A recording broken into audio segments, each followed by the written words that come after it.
Hello students, welcome to my channel Science Analytica.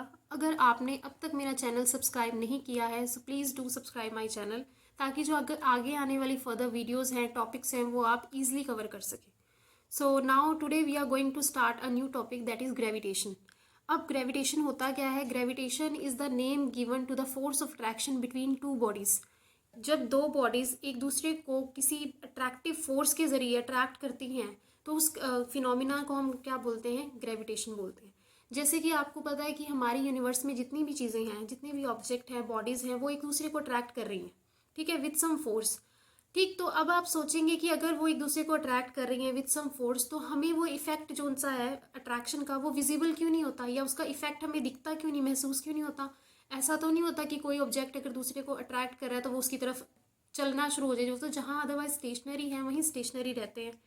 ठीक है, ये क्वेश्चन अराइज होना नेचुरल है, but there is a reason behind that कि वो जो फोर्स एक्ट कर रही होती है, gravitational force between these two object, वो क्या है, काफ़ी वीक है मैग्नीट्यूड में, इसीलिए उसका जो इफेक्ट है वो विजिबली आपको नहीं महसूस होता, फील नहीं होता। तो न्यूटन जो थे, साइंटिस्ट थे, उन्होंने क्या किया था, लॉ ऑफ ग्रेविटेशन स्टडी किया था। जैसे कि आप सभी जानते हैं, ये स्टोरी तो आई एम श्योर सबको पता होगी कि न्यूटन एक एप्पल के पेड़ के नीचे बैठे थे, और जब एप्पल उस पेड़ से डिटैच होकर के नीचे गिरा तो उन्होंने ये सोचा कि ये एप्पल नीचे ही क्यों गिरा, कोई रीज़न, कोई फोर्स ज़रूर है जो यहाँ काम कर रही है। उसके बाद उन्होंने इसके ऊपर एक सिस्टमेटिक स्टडी की, और फिर वो किस कंक्लूजन पे पहुंचे, उन्होंने अपना लॉ ऑफ ग्रेविटेशन स्टेट किया। ये क्या कहता है, ये न्यूटन का लॉ ऑफ ग्रेविटेशन ये कहता है कि every body in this universe attract every other body with some force which is directly proportional to the product of the masses of the body and inversely proportional to the square of the distance between them। तो इस statement को देख करके आपको एक बात, दो बातें मतलब क्लियर हो गई होंगी कि जो आपका ग्रेविटेशनल फोर्स है वो दो चीज़ों पे डिपेंड करता है। एक तो जो मास ऑफ द बॉडीज़ पे, दूसरा उन दोनों बॉडीज़ के बीच का कितना डिस्टेंस है। ठीक, मान लीजिए मैंने यहाँ दो बॉडीज़ ले ली, ए और बी, जिनका जो मास है रिस्पेक्टिवली वो क्या था, m1 और m2 था, और इन दोनों के बीच का जो डिस्टेंस है वो कितना है, स्मॉल आर है। तो अब इसकी वेरिएशन किस तरह होगी, ये न्यूटन ने बताया था कि जो फोर्स है वो डायरेक्टली रिलेटेड होगी किससे, मास ऑफ द बॉडीज से। यानी जैसे जैसे मास ऑफ द बॉडीज बढ़ेगा, या आपकी जो फोर्स है, ग्रेविटेशनल फोर्स है, अट्रैक्टिव फोर्स है जो उन दोनों बॉडीज के बीच में लग रही है, वो भी बढ़ेगी। और क्या था कि जो डिस्टेंस है यानी उसकी इन्वर्सली रिलेशन में है ना। यानी अगर आपका डिस्टेंस जितना ज़्यादा बढ़ेगा उतनी ही आपकी जो फोर्स का मैग्नीट्यूड है वो कम होगा। ठीक, तो इन दोनों को कंबाइन करके उन्होंने ये फॉर्मूला बनाया था अट्रैक्टिव फोर्सेस का। और आप जानते हैं प्रोपोर्शनैलिटी के साइन को हटाने के लिए हम लोग क्या करते हैं, कांस्टेंट इंट्रोड्यूस करते हैं। तो हमने यहाँ कैपिटल जी कांस्टेंट इंट्रोड्यूस किया है, जिसे हम लोग क्या बोलते हैं, यूनिवर्सल ग्रेविटेशनल कांस्टेंट। ठीक, तो हमारे पास जो फाइनल रिजल्ट बनकर के आता है वो क्या होगा, F is equals to G m1 m2 upon r square. Conditions वही रहेंगी आपकी। ठीक, तो अब ये जो जी है आपका ग्रेविटेशनल कांस्टेंट कहिए या फिर यूनिवर्सल ग्रेविटेशनल कांस्टेंट, इसकी न्यूमेरिकल वैल्यू क्या होती है, एसआई यूनिट के अंदर होती है 6.67 इंटू 10⁻⁻11 न्यूटन मीटर स्क्वायर पर किलोग्राम स्क्वायर। ठीक, अगर मैं अपना जो फॉर्मूला मेरा एफ था उससे अगर हम जी को सेपरेट कर लें तो मेरे पास कुछ ये रिलेशन आएगा। ठीक, अब मैं चाह रही हूँ कि अगर मैं अपनी बॉडीज़ थी उनका जो वेट है, ये नहीं सॉरी मास है, उसे क्या करती हूँ, यूनिटी करती हूँ, और उनका जो डिस्टेंस है बीच का उसको भी क्या लेती हूँ, यूनिट लेती हूँ। तो मेरे पास फाइनली जो रिजल्ट आएगा, ये जो वैल्यूज़ है इसमें सब्सटीट्यूट करके एफ मेरा किसके बराबर होगा, जी का, जी के बराबर होगा। यानी हम कह सकते हैं कि universal gravitational constant is equal to the force of attraction acting between two bodies each of unit mass and whose centers are at unit distance apart। यानी ऐसी ये जो ग्रेविटेशनल कांस्टेंट है किसके बराबर है, फोर्स ऑफ अट्रैक्शन के बराबर है। किस बॉडीज के लिए, जब आपकी बॉडीज का मास क्या हो, यूनिट हो, यानी 1 हो, और उनके बीच का डिस्टेंस भी क्या हो, यूनिट हो। ठीक, तो अब आपको समझ आ गया होगा कि जो ग्रेविटेशनल फोर्स है वो दो ही चीज़ों पे डिपेंड करती है, एक तो जो बॉडीज़ के मास पे जिनके बीच में अट्रैक्टिव फोर्स लग रहा है, और दोनों के बीच के डिस्टेंस के ऊपर ये डिपेंड करती है। और कैसे कैसे डिपेंड करती है ये भी आपने स्टडी कर लिया। तो ये था आपका Newton's law of gravitation. Next हम बात करेंगे vector form of Newton's law of gravitation. ठीक, वेक्टर फॉर्म में इसको रिप्रेजेंट करेंगे। मैंने इसके लिए क्या किया है कि मैंने दो पॉइंट साइज बॉडीज़ ले ली हैं, ए और बी। ठीक, जिनका मास रिस्पेक्टिवली क्या है, m1 है। ए का मास मैंने लिया है m1 और बी का मास कितना लिया है, m2। ठीक, और उन्हें कितने डिस्टेंस पे रखा गया है, इन दोनों के बीच का जो डिस्टेंस है वो स्मॉल r है। और यहाँ मैंने यूनिट वेक्टर का जो कॉन्सेप्ट है वो इंट्रोड्यूस किया है, वो किस लिए है, डायरेक्शन को स्पेसिफाई करने के लिए। ठीक, यहाँ मैंने r12 यूनिट वेक्टर लिया है। ये क्या है, unit vector from a to b, a से b की जो डायरेक्शन स्पेसिफाई कर रहा है वो यूनिट वेक्टर क्या है, r12। और जो b से a को डिफाइन कर रहा है वो क्या है, r21। अब इसके साथ ही, क्योंकि हमें पता है ये जो दोनों बॉडीज है ए और बी, इनके बीच में फोर्स ऑफ अट्रैक्शन एक्ट कर रहा है, यानी कुछ फोर्स ए बी पर लगा रही है इसे अपनी तरफ अट्रैक्ट करने के लिए, और कुछ फोर्स बी लगा रहा है ए के ऊपर उसे अपनी तरफ अट्रैक्ट करने के लिए, यानी there is a mutual force of attraction between two bodies. ठीक, तो इसी को हमने यहाँ स्पेसिफाई किया है F12। F12 is the force exerted on body A by B, इसे मैंने F12 लिया। अच्छा, हमेशा जब हम इस तरह की नोटेशन दिखाते हैं ना, तो ना इसमें जो पहले लिखा होता है ये आपका सबस्क्रिप्ट, तो उसके ऊपर फोर्स लग रही होती है, और जो सेकंड नंबर पे होता है इसके दोबारा फोर्स लग रही होती है।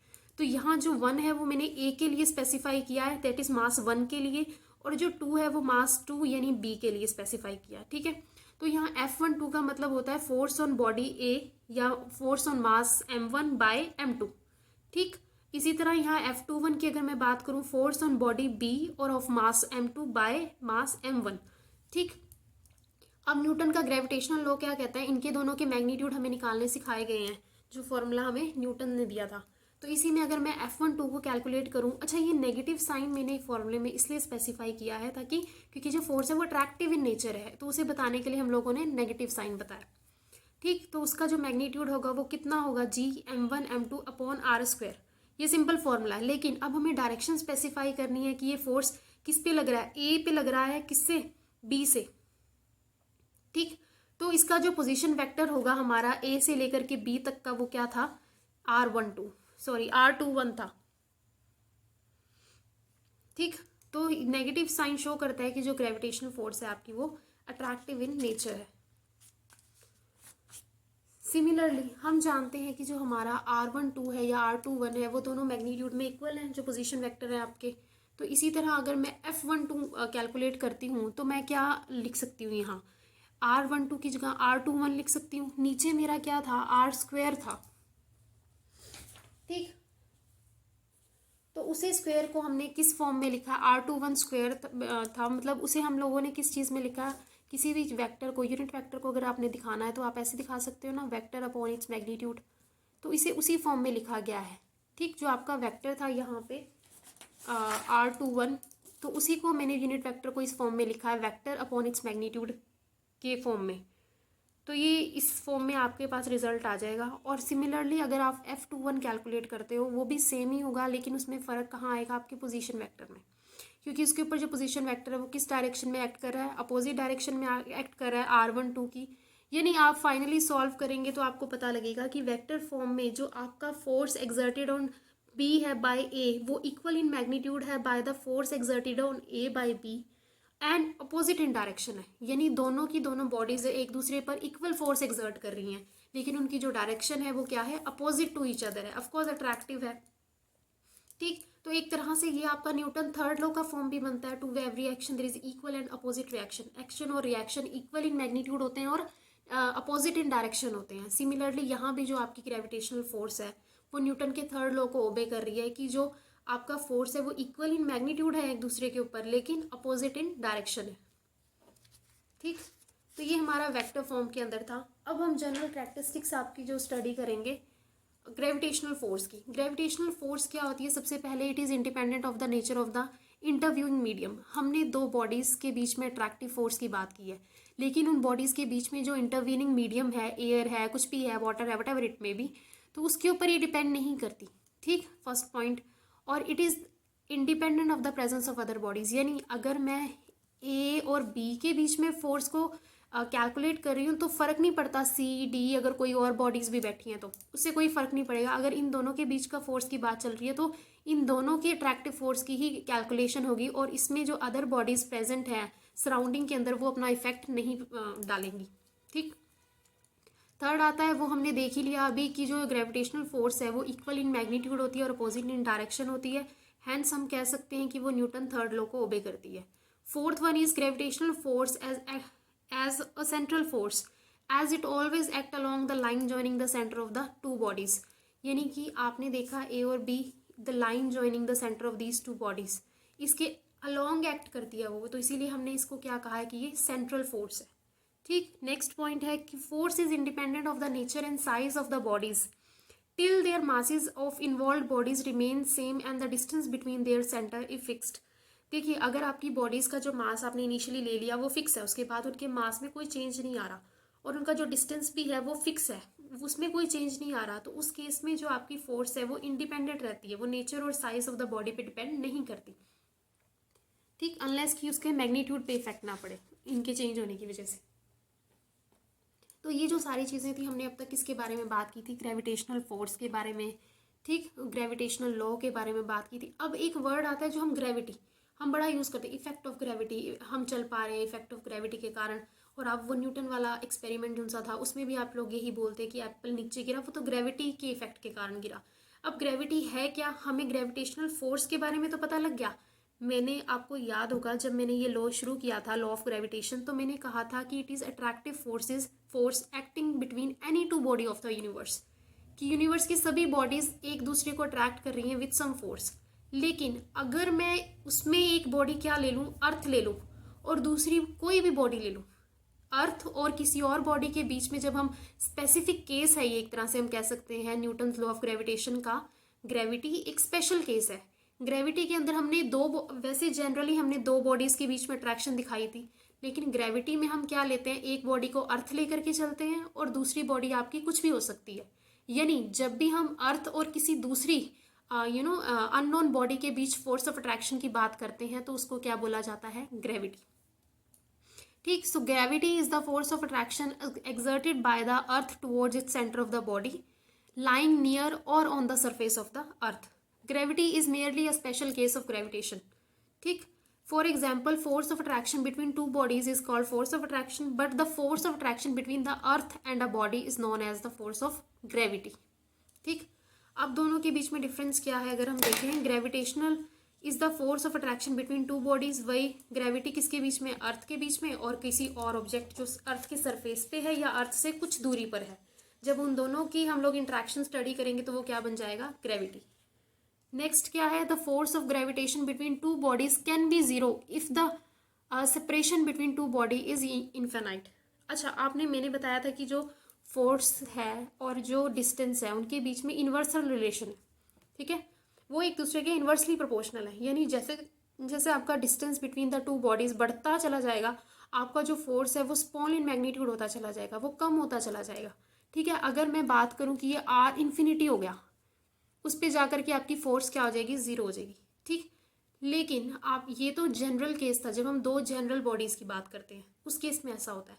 लेकिन अगर मैं फोर्स ऑफ ग्रेविटी की बात करती हूँ, यानी अर्थ के अट्रैक्शन की बात करती हूँ किसी दूसरी बॉडी के साथ, तो उसके इसमें ये जो फोर्स ऑफ ग्रेविटी है वो कब जीरो होगा, वो जीरो होगा सेंटर ऑफ द अर्थ पे जाकर के। बिकॉज जो आपका अर्थ है ना, वो हर बॉडी को, it is attracting towards its centre with some force. आपका जो अर्थ है हर बॉडी को अपने सेंटर की तरफ अट्रैक्ट करने की कोशिश कर रहा है कुछ फोर्स एक्सर्ट करके, उसी फोर्स को हम फोर्स ऑफ ग्रेविटी कह रहे हैं। अगर कोई चीज़ ऑलरेडी सेंटर पे ही है, उसको यार खींचने की क्या ज़रूरत है, उस पर फोर्स लगाने की क्या ज़रूरत है, उस केस में तो फोर्स आपका जीरो होगा क्योंकि वो तो ऑलरेडी सेंटर पे ही है। ठीक, नेक्स्ट आता है the direction of gravitational force on a A due to body B is along A B, that is true, it is always act along the line joining the two bodies. आपको पता है कि gravitational force की direction क्या होती है, क्योंकि central force है, पहले भी बताया। अब नेक्स्ट आती है the direction of force of gravity on a body is act along the line joining the body and the center of the earth and it is always directed towards the center of the earth.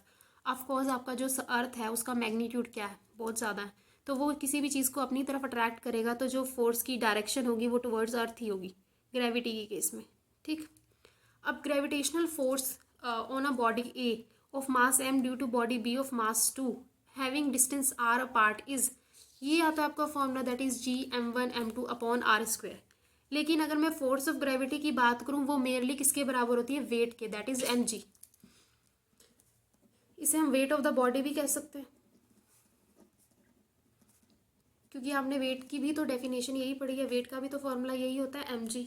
तो जब आप wait को कहते हैं हमें define कीजिए wait, तो wait को भी हम ऐसे डिफाइन करते हैं कि force with which the earth is attracting a body towards its centre, that is known as the weight of the body. Same is the concept for the force of the body कि ये वही force of the gravity है जिस force से जो अर्थ है किसी भी चीज़ को अपनी सेंटर की तरफ अट्रैक्ट कर रहा है, उसे ही हम लोग क्या कहते हैं, वेट ऑफ द बॉडी कहते हैं, उसी फोर्स को। ठीक, तो इसका जो मैग्नीट्यूड है इसे निकालने का फॉर्मूला वो कितना होगा, mg होगा। इसे वो न्यूटन लॉ ऑफ ग्रेविटेशन से हम नहीं निकालेंगे। ठीक, अब आती है एक्सेलरेशन ड्यू टू ग्रेविटी। अब मैंने आपको ये तो बता दिया कि जो अर्थ है सभी बॉडीज़ को अपनी तरफ अट्रैक्ट करता है फोर्स लगा करके। ठीक, अब जो अर्थ की फोर्स ऑफ अट्रैक्शन के कारण जो दूसरी बॉडी है वो क्या करेगी, अर्थ की तरफ मूव करना शुरू कर देगी, क्योंकि अर्थ ज़्यादा मास ज़्यादा है ऑफकोर्स, और जो इसका मैग्नीट्यूड ऑफ फोर्स है वो भी ज़्यादा होगा। तो जब वो किसी बॉडी को अर्थ अपनी तरफ अट्रैक्ट करेगा तो वो उसकी अर्थ की तरफ मूव करने शुरू कर देगी, जिस वजह से उस बॉडी में क्या है, एक एक्सेलरेशन प्रोड्यूस होगी, जिसे हम लोग बोलते हैं एक्सेलरेशन ड्यू टू ग्रेविटी। यानी ग्रेविटी की वजह से जो एक्सेलरेशन प्रोड्यूस हुई है उसको हम लोग बोलते हैं एक्सेलरेशन ड्यू टू ग्रेविटी। और इसे सिंबल क्या है इसका, स्मॉल जी।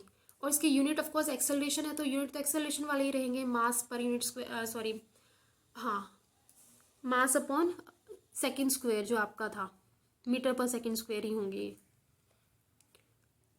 वैल्यू ऑफ जी किस किस पे डिपेंड करती है, वैल्यू ऑफ जी सबसे पहले किस पे डिपेंड करती है, मास और रेडियस ऑफ द अर्थ या प्लैनेट पे डिपेंड करती है, to which there is a gravity full and independent और shape of the size of the mass of the body.